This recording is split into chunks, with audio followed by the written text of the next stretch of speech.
Reflexión de hoy.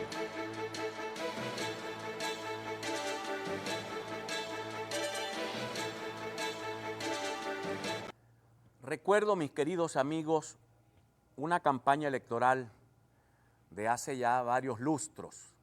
El candidato era Américo Martí, candidato del MIR. La campaña de Américo era una campaña con las manos así.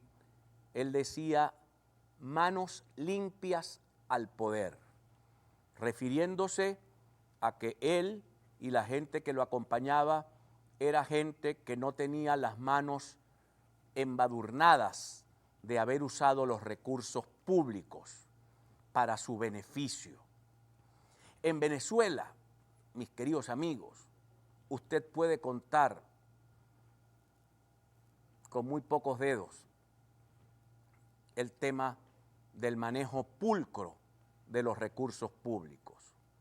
Pudiéramos hablar del gobierno de Rómulo Betancourt, pudiéramos hablar del gobierno de Rafael Caldera I, pudiéramos hablar del gobierno de Raúl Leoni, gobiernos a quienes nadie acusó de haber metido las manos en los recursos del país. O por lo menos nadie pudo probar que uno de esos presidentes robó. También pudiera mencionar al doctor Luis Herrera Campins, que murió en la pobreza, que murió ayudado por sus amigos, que murió con un carrito Celebrity viejo que se lo ayudaban a reparar sus amigos. Yo estuve en la casa de Pablo Herrera Campins, hermano de Luis Herrera, y era senador ADECO. Siendo Carlos Eduardo, hijo de Pablo, secretario del Consejo de Ministros, en aquel desayuno nos sirvieron unos huevitos revueltos con jamón. ¿Y saben quién nos sirvió el desayuno? La mamá del presidente de la República. Nos hizo los huevitos con jamón en una sartén. Yo me asombraba porque yo he visto, mis queridos amigos, el boato, la dispendia de quienes llegan al poder y se rodean no solo de guardaespaldas, de camionetas de lujo, se rodean de cocineros, se rodean de secretarios, se rodean de secretarias. Y cuando pasa el poder, nunca más volvieron a ser lo que eran antes de llegar al poder. Exigen o exhiben un estándar de vida cuyo salario de alcalde, de gobernador o de presidente jamás le hubiese permitido llevar el estándar de vida que llevan. Venezuela no tiene normas éticas. Venezuela no tiene modo, mis queridos amigos, acá no hay modo de averiguar cómo alguien que cuando llegó a un cargo público vivía en una modesta urbanización y al salir del cargo público vive en una mansión en el este de Caracas o en el norte de Maracaibo o en las Acacias en Valera. Pero no hay norma, una declaración jurada de bienes que cualquiera te la hace. Pero el CENIAT jamás va a averiguar de dónde sacó usted el dinero para vivir en esta casa en la que vive ahora. ¿De dónde sacó usted para pagar el avión que ahora tiene? ¿De dónde sacó usted para pagar el Mercedes-Benz o el carro de lujo que ahora tiene o la camioneta de lujo 4x4 del último año que usted detenta? Todo eso ha permitido, mis queridos amigos, que la corrupción se meta, se infiltre en la columna vertebral de la sociedad. No solo de la sociedad política, también en la sociedad privada la corrupción hoy campea. El único problema es que cuando es en la sociedad política estamos hablando de los recursos de todos, no los recursos del accionista de una empresa cuyo trabajador lo roba o que él roba a sus compañeros directores de la empresa, a sus otros accionistas. Eso es dinero privado. Ellos tendrán cómo resolver ese asunto. Pero cuando se roban el dinero público, cuando se lo roban a manos llenas, Eso tiene que ser denunciado independientemente del ladrón o independientemente de la persona que sea señalada. Esa declaración que da el Pan Am Post hoy,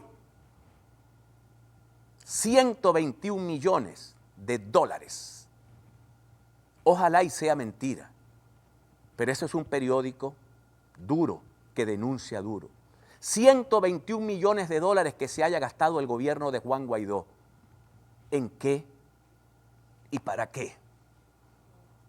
¿Cómo logran gastarse esa fortuna? Porque si esa fortuna llegara al Hospital General del Sur, al Hospital de Niños en Medicina, o llegara de algún modo con un barco con gasolina, se lo echamos allá, pero para que le den gasolina a la gente.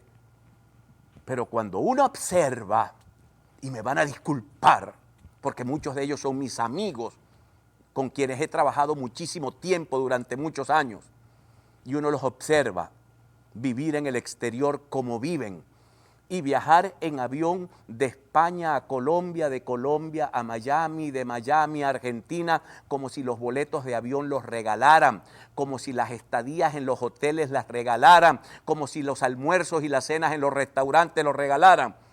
Uno tiene que preguntarse, ese es el dinero de los venezolanos, ese es el dinero que los gringos congelaron para no entregárselo al gobierno de Maduro, pero se lo entregan al gobierno de Guaidó y comienzan a salir informaciones de esta naturaleza.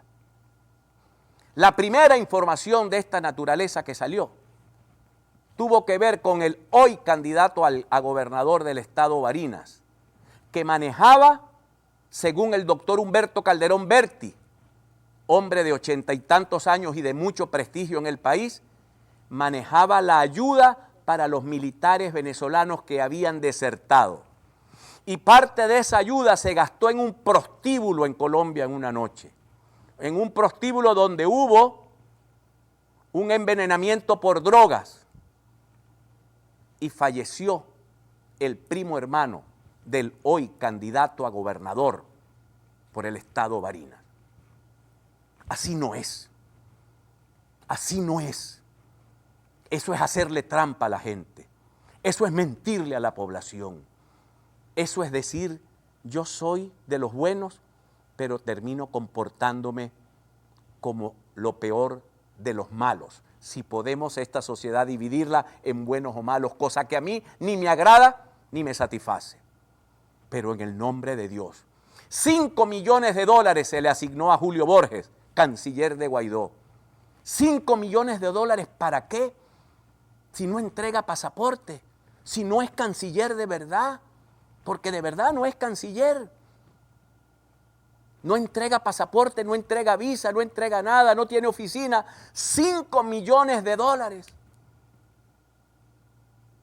Así como se le entregaron 1.000 millones de dólares al vagabundo del Tuerto Andrade por parte del gobierno. Ahora ese es un caso del gobierno. En el nombre de Dios, mis queridos amigos, el país necesita un cambio. El país requiere un cambio. El país requiere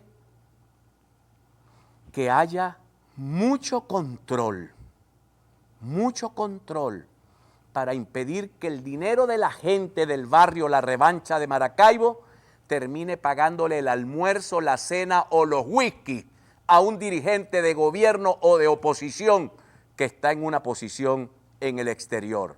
Porque esa gente del barrio de La Revancha se van a morir de cáncer, se van a morir de mioma, se van a morir de tuberculosis, no tienen dientes, no tienen agua, no tienen gas, no tienen electricidad. Y no puede ser que hayan dos países.